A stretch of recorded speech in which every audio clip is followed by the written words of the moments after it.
In this video, we'll be discussing section 1.1 from chapter 1 of P4, and in this chapter we'll be doing proof by contradiction. Back in P2 we did learn how to use proof for very simple questions that and also proof by counter example. In this chapter we'll be using proof by contradiction. We'll be contradicting an assumption, okay, to prove that the statement given is correct. Okay, so let's say, okay, let's say that you are given a statement and you have to prove that the statement is true. Okay, so you have a statement, again this is your question, and you need to prove that the statement is true. Okay, if you want to use proof by contradiction, in that case in your answer first you assume that the statement is not true.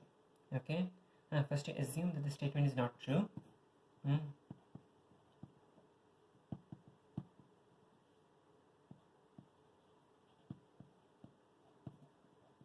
And then you will use logical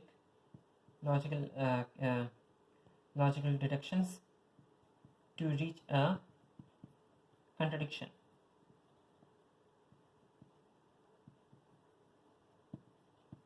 Okay, and finally conclude your answer. Conclude your answer stating that the statement is true. Okay, conclude your answer stating that the statement is true. Okay, so whenever you asked to use proof by contradiction, in that case the statement that you're given that you need to prove, you'll assume that the statement is false. Okay, and you need to specifically use the word assume. This is important. You need to specifically use the word assume.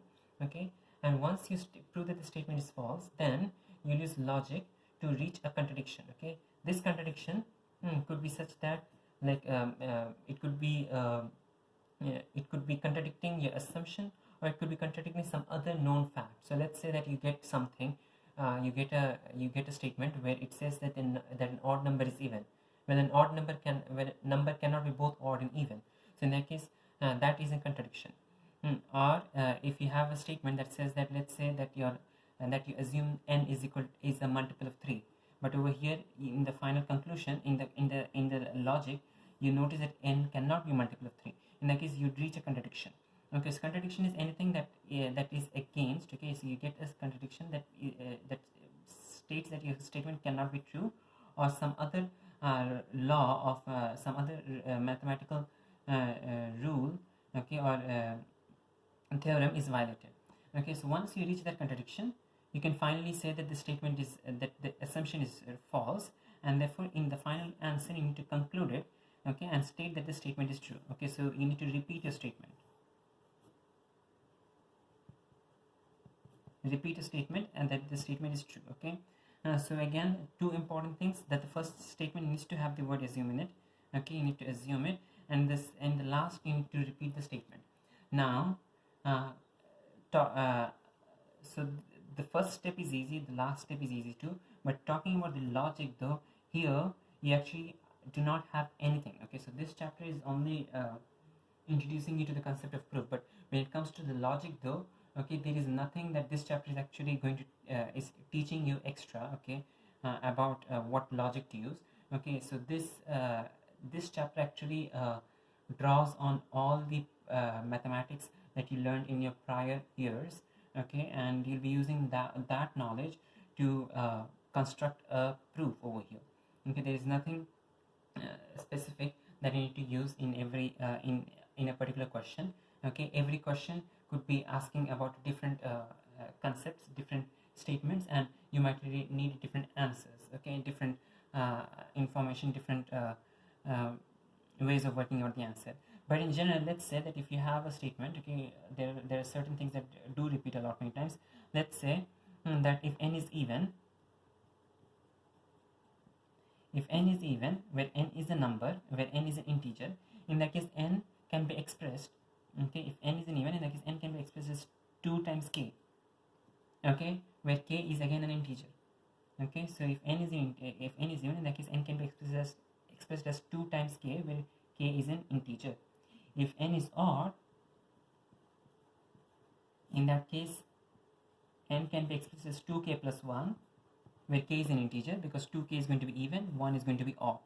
Okay, if n is a multiple of, let's say, if n is a multiple of 5, in that case you can express n is equal to 5 times k. Okay, where k is again an integer. If n is a multiple of k, in that case you can if n is a multiple of let's give a different letter over here. Let's say that n is a multiple of p. In that case n is equal to pk, where k is an integer. Okay, if p is an integer, in that case p is also an integer. Okay, that might be given in the question, but over here we are assuming that k is an integer. So in that case, if n is the multiple of k, multiple of p, in that case n can be written as pk. Okay, if n is not a multiple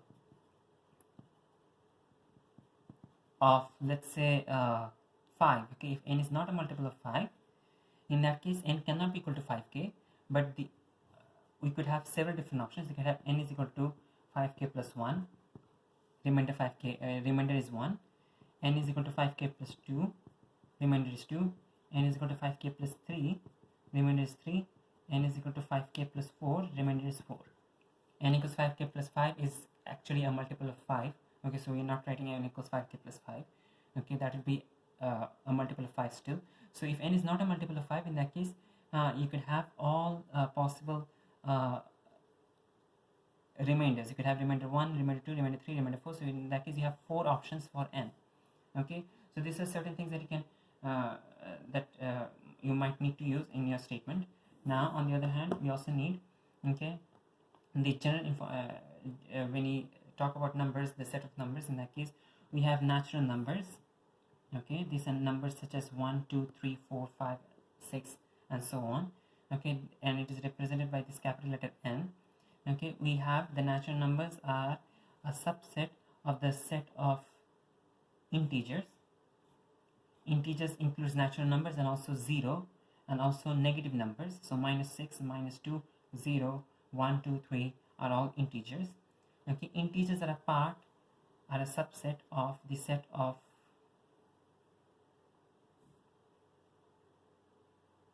rational numbers. Rational numbers are represented by the letter Q. Okay, rational numbers could include integers. On the other hand, it could also include fractions. Okay, and a rational number, again, another important thing to be noted down. A rational number, if something is a rational number, in that case it can be expressed as a fraction. All rational numbers can be expressed as a fraction. Therefore, if n is a rational number, in that case n can be expressed as p by q, where p and q are both integers. Okay, so where p and q are both integers. Okay, if we can express this as integers and a fraction involving integers, in that case that number is a rational number. So you have q. Now q is overall a subset of the set of real numbers.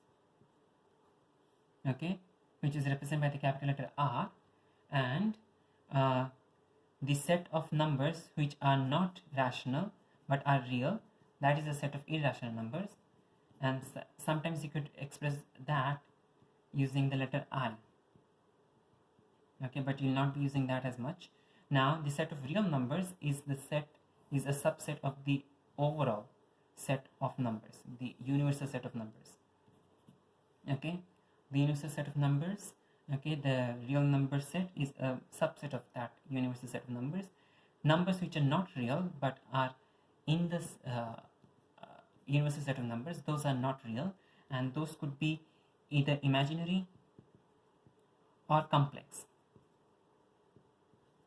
Okay, imaginary or complex. Now in this section, in this chapter P4, we are not concerned about imaginary numbers or complex numbers. We will not be dealing much with those numbers over there, but we will be having questions that have natural numbers, integers, irrational numbers and rational numbers. Okay, and to repeat what he said over here, if a number is rational, in that case you can express it in the form n equals p by q, where p and q are members of z. Okay, and yeah, so this is certain things that definitely can definitely will be repeating itself in questions for proof by contradiction. But other than that, the logic needs to be found by you, and it could be said that you're left on your own to find the what exactly works out for your statement. Now the statement, first thing over here for your method, okay, the first thing you're going to do is assume that the statement is false.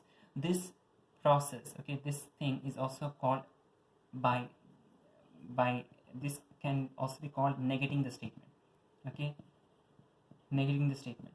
So let's say that if the statement says that all multiples of 3 are odd, in that case the negating of this the negation of the statement is going to be at least one multiple of 3 is even. Okay, so let's consider examples. In this in the examples that we'll be solving, we'll be just solving examples 1, 2, 3 and 4 that they have solved in chapter 1, section 1.1. We'll be just repeating the examples, okay. And the first example over here we have is to prove by contradiction that there is no greatest odd number.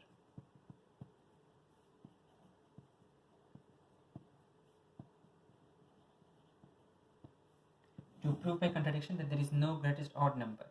Okay, so now the first step is again to assume that the statement is false. So assume that the statement is false, but you need to write the negation of the statement. Okay, we need to write the statement, negation of the statement. You cannot simply write that assume the statement is false. You need to write the negation of the statement. In this case, there is no greatest odd number. Excuse me. If there is no the negation of there is no greatest odd number is going to be there is at least one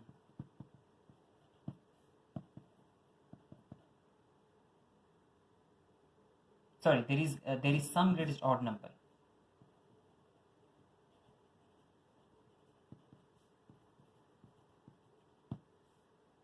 There is a greatest odd number. Okay, simplifying the statement, there is a greatest odd number. So the negation of there is no greatest odd number is that there is a greatest odd number. Okay, now the second step, okay, this assume over here is definitely important for the assumption step. Okay, this will is important. Now the second step is to prove, okay, that this contradiction is not that this statement is not correct. Okay, so how do you reach a conclusion? How do you reach a contradiction? So let's assume let n be the greatest odd number. Let n be the greatest odd number. Okay, so again in the assumption we assume that there is the greatest odd number. So here we are assuming that the greatest odd number is n. Okay, so if n is the greatest odd number, in that case then n plus 2 is an integer. Okay, because n is an integer, n plus 2 is the sum of two integers, so this is also an integer. Now notice n is odd, 2 is even, so n plus 2 is going to be odd plus even, which is odd. And also notice the other fact over here, since n plus 2 is an integer, n plus 2 is greater than n. Okay, n plus 2 is greater than n. Now here n plus 2 is odd plus even, which is odd. So now n plus 2 is odd and it is also greater than n. Okay, so therefore if n is an odd number, if n is the greatest odd number, in that case definitely there is some other odd number n plus 2 which is odd and greater than n. Therefore n plus 2 is odd and greater than n. In other words, there exists a number. Okay, this same statement could be written in two different manners. Okay, there exists a number n plus 2 which is greater than the greatest odd number n. Okay, so there are two different ways you can write the same statement. So n plus 2 is odd and greater than n. Okay, or in other words, there exists a number. Okay, there exists a number n plus 2 which is greater than the greatest odd number n and is also odd. Okay, and here notice that this is a contradiction. Okay, so therefore this, since there is a greatest odd number, there is a number which is greater than n and is also odd, this contradicts our assumption.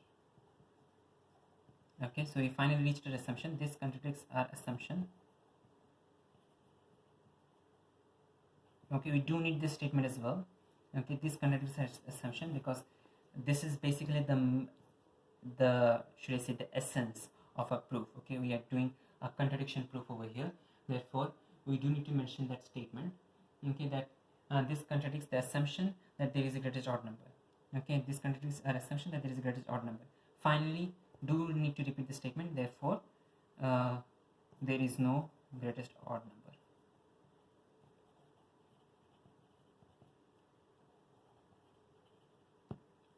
Okay, there is no greatest odd number again. So when he said assume in the first step, reach a contradiction in the second step, in the third step conclude. Okay, over here you the assumption is important, so that is definitely one thing to be noted down. The repeating of the statement that the statement is true is important, and you also need to mention that the contradiction is that it contradicts your assumption. That statement is also important. So three different statements which are important. Okay, now so again over here what it did was assumed that there is the greatest odd number, which is the negation of the statement, and then we try to prove this. Okay, so this was your proof, this was the assumption, this is a contradiction, and finally this is a conclusion. Okay, that there is no greatest odd number.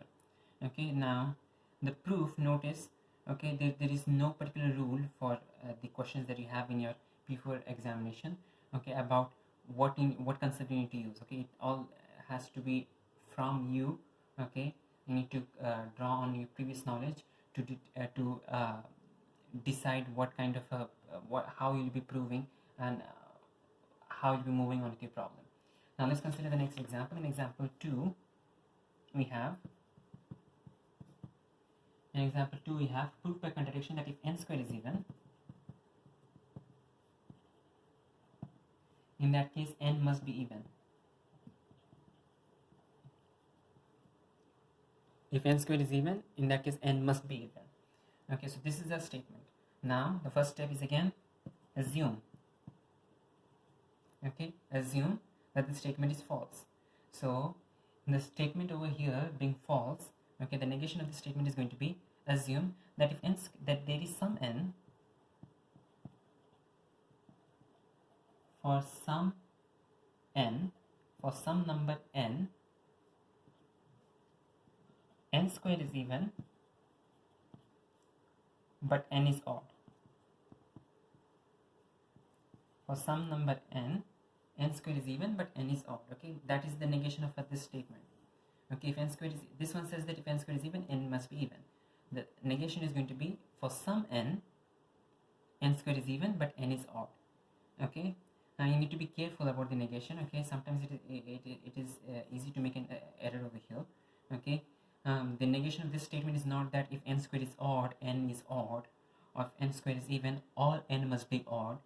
Okay, the negation of the statement is that for some n, okay, at least one n, we have one n for which n square is even but n is odd.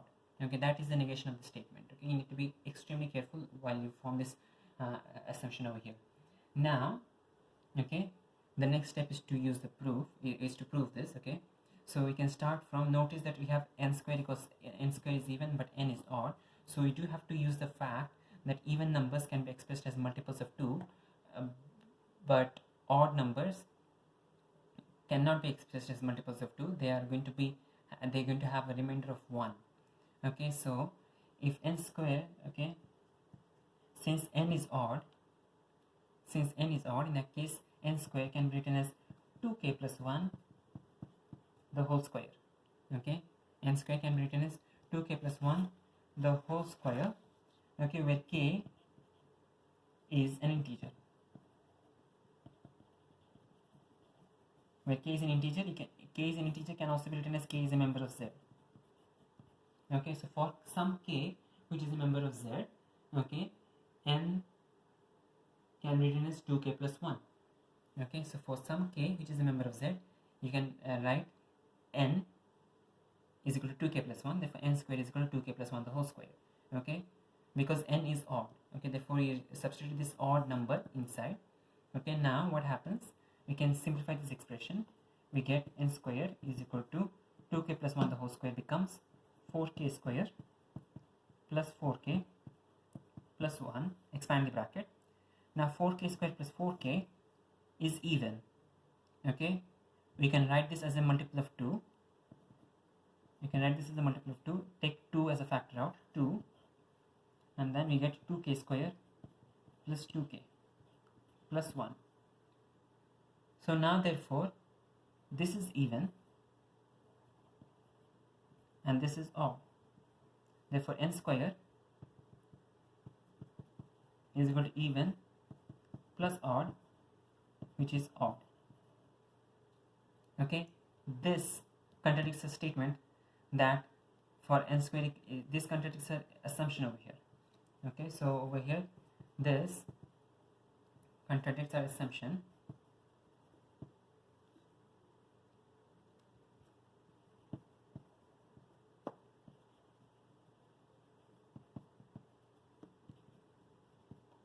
that n square is even. This contradicts the assumption that n square is even. Finally, rewrite the statement as true, rewrite the original statement as true. Therefore, if n square is even, n must be even.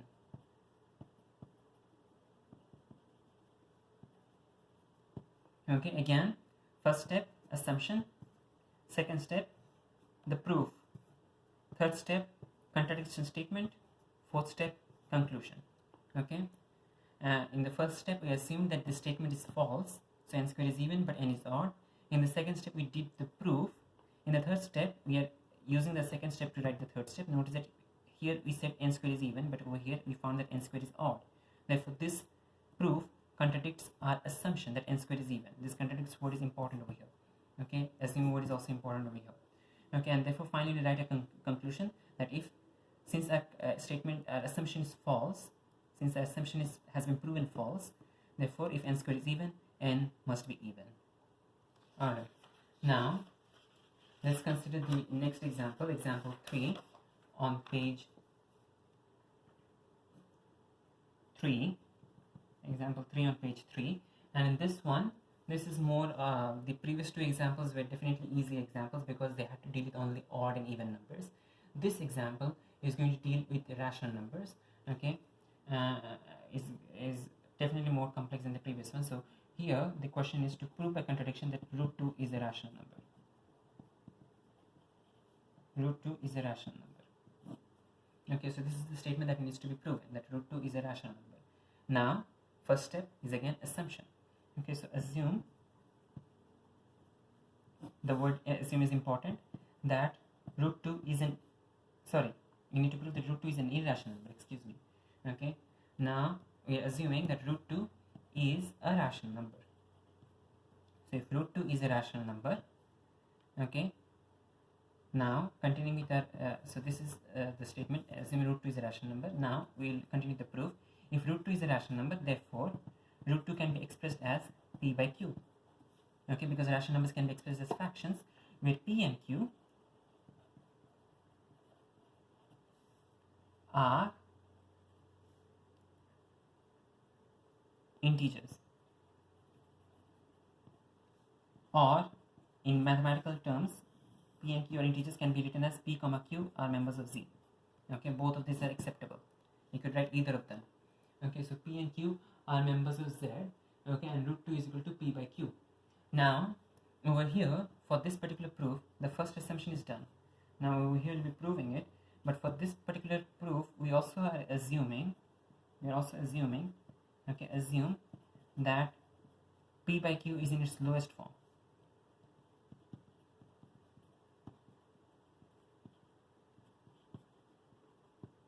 Okay, p by q is in its lowest form, and by p by q in its lowest form, this assumption is not the original assumption. This assumption is part of a proof. Okay, this assumption is part of a proof.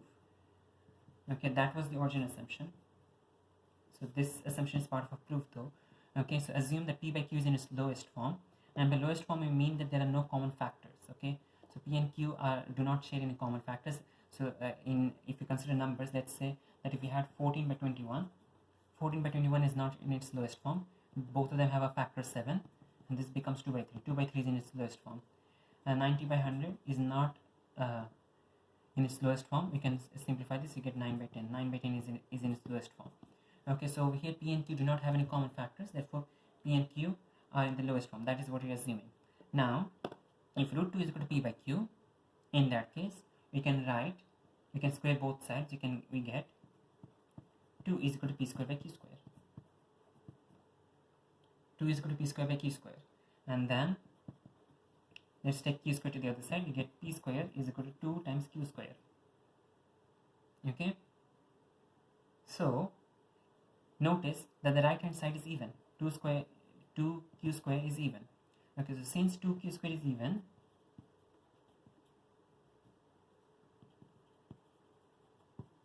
P square is even too. So since 2Q square is even, P square is even too. If P is even, if P square is even, in that case P is even too. And we do know this fact, but in case you do not know this, in that case we did prove that in the previous example itself. If n square is even, n must be even. Okay, so from that particular question itself, we know that for even numbers you have even squares, for odd numbers you have odd squares. We do know that from prior knowledge, but in case you do not, in case you have a doubt, in that case we did prove that over here in the previous question. So we'll use that knowledge. Okay, if P square is even, P is even. Now if P is even, then P can be written as 2k, where k is an integer. Okay, notice what you're doing here again. Okay, from this we came down here. 2 is equal to P square by Q square. P square equals 2Q square. Since 2Q square is even, P square is even. If P square is even, P is even. Therefore P equals 2k, where k is a member of Z. Okay, one statement is leading to the other. Now let's substitute 2k into this equation. So we now get 2k the whole square is equal to 2q square. 2k the whole square equals 2q square. And now this simplifies to 4k square equals 2q square. That simplifies to 2k square equals q square. Okay, now you'll apply the same thing for q. Notice that since 2k square is even, q square is even.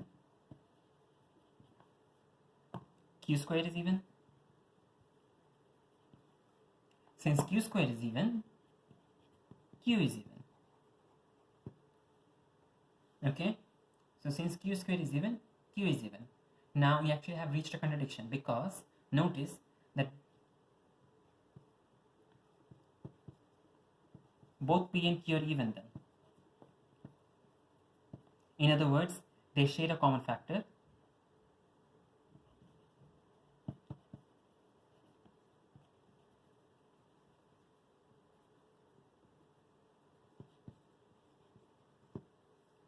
And P by Q is not in its lowest form.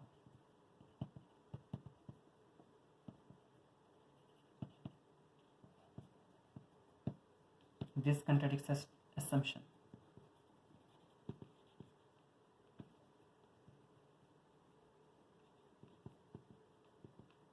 Okay. Okay, so notice that in this statement over here we did P is even, but now we have also proven, we have also proven that Q is even. So P is even, Q is even. So if both P and Q are even, both of them are multiples of 2. So they do share a common factor, which is 2. Okay, so they do share a common factor, which is 2. But we assumed that P by Q was in its lowest form. Here, if P and Q do share a common factor, in that case P by Q is definitely not in its lowest form. You could cancel 2 from both of them out. Therefore, this contradicts our assumption. Okay, this contradicts our assumption that P by Q is in its lowest form. Okay, and therefore, if P by Q is not in its lowest form, in that case you cannot express root 2 by equals P by Q in this particular manner. and thus your origin assumption is also invalidated, okay, is also proven false. Therefore finally we can write a final statement, therefore root 2 is an irrational number. Okay, now this is definitely a proof that was that you might not have come across in previous studies, especially back in AS level mathematics or in IGCSE mathematics. So this is a proof that is worthy of being memorized, okay, because often you could have other questions where you'll be asked, let's say that the cube root of 2 is an irrational number, prove that the cube root of 2 is an irrational number. In that case we'll have to use something similar to this, okay. Let's say that if you are asked to prove that the cube root of 3 is an irrational number, okay, if you are asked to prove that the cube root of 3 is an irrational number, you have to use a similar method, okay. And so if you had a cube root of 3, in that case assume that the cube let's say the cube root of 2 is this 3 is an irrational number, do use a similar method, and you'll have to use factors. If you have cube root of 3, in that case you'll have to use factors of 3, okay. You need to prove that both p and q are factors of 3, which will be contradicting your original statement that p by q is in its lowest form, okay. So this is definitely a proof that is worthy of being memorized, because often questions come that will be asking you to prove that something is an irrational number, okay. So we'll start by assuming that it is an irrational, that it is a rational number, and continue from there to prove that the assumption is contradicted by something over here, okay. So in this case we did root 2 equals p by q, where p by q is in its lowest form. We got 2 equals p squared by q squared, p squared equals 2q squared. Since 2q squared is even, p squared is even, substitute p with 2k. Simplify, we get 2k squared equals q squared. Since 2k squared is even, q is even. So now p and q are both even, and therefore they share a common factor, which means that p by q is not in its lowest form, and that contradicts our assumption. And finally we write the conclusion that root 2 is an irrational number. Now the last example we'll be doing is example 4, okay, and in this one we are asked to prove by contradiction that there are infinitely many prime numbers. There are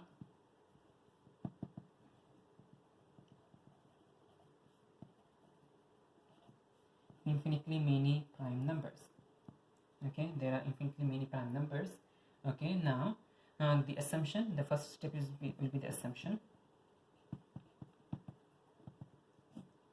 okay. So the assumption will be assume that there are finite number of prime numbers. That is going to be the negation of your statement. The statement over here is that infinitely many prime numbers. The negative of the statement, the negation of the statement, is going to be that there are a finite number of prime numbers.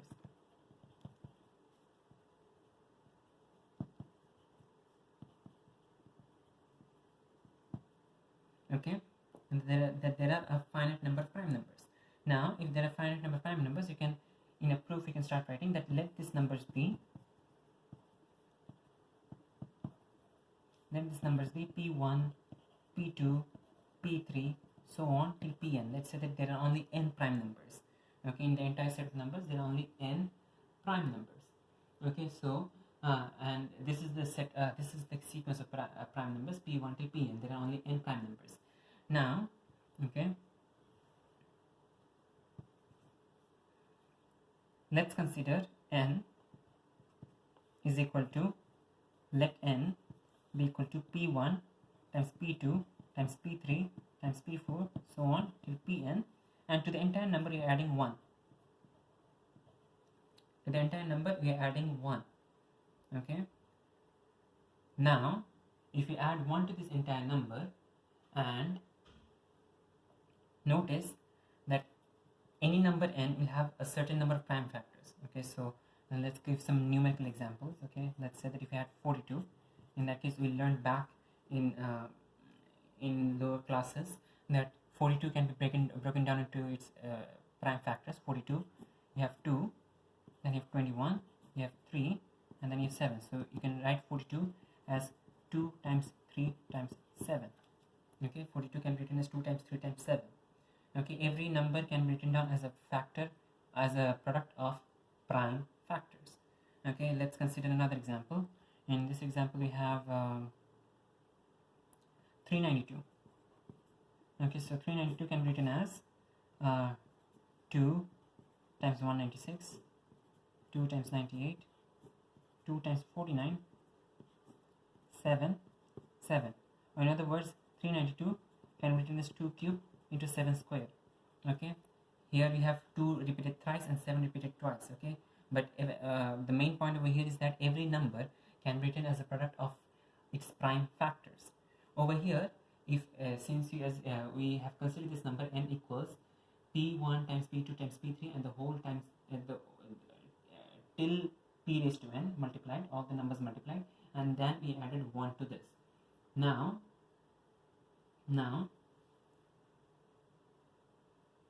if we divide by n by any of these numbers, okay, so let's say that if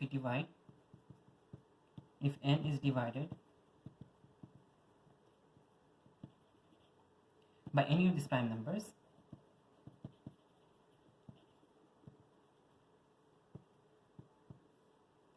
okay, if n is divided by any of these prime numbers, in that case you'll always be left with a remainder 1.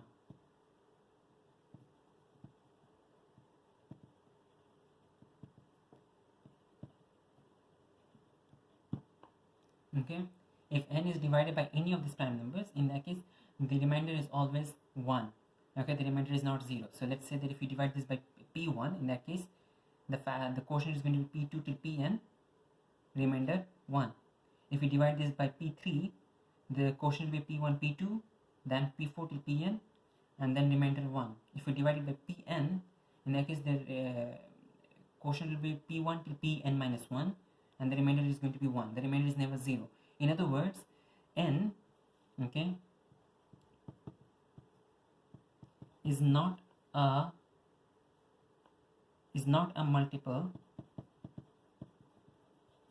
N is not a multiple of any prime numbers from the list p1 till pn.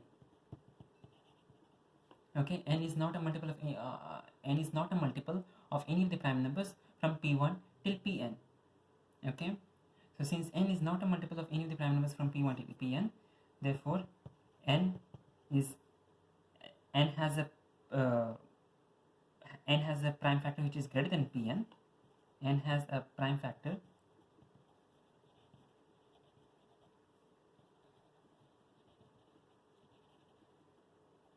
greater than pn, or n itself is prime.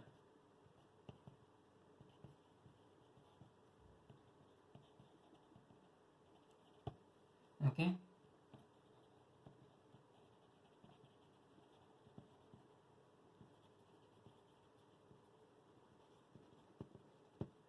so notice again,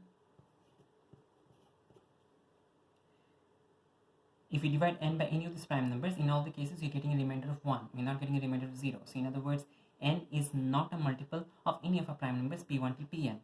Okay, so if n is not a multiple of any of these prime numbers p1 till pn, in that case n will have a prime factor which is either greater than pn, or n itself is a prime number. Okay, both these statements, any of this could be true. So n has a prime factor which is greater than pn, but it might not be n, or n itself might be prime and n is a factor of itself, so n might be the only factor of n, okay, other than 1.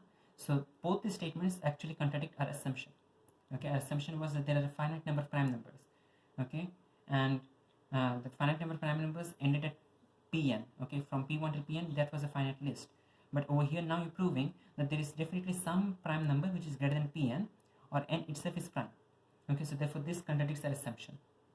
Okay, if you consider numerical examples, notice that 7, which is a prime number, has got only 7 as its factor.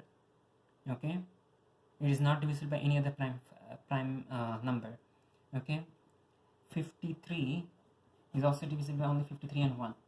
So this n, since n is not divisible by any other prime number, in that case n should have a prime factor which is greater than pn, or n should itself be prime, and that contradicts that statement. Finally, we had a conclusion that therefore there are infinitely many prime numbers.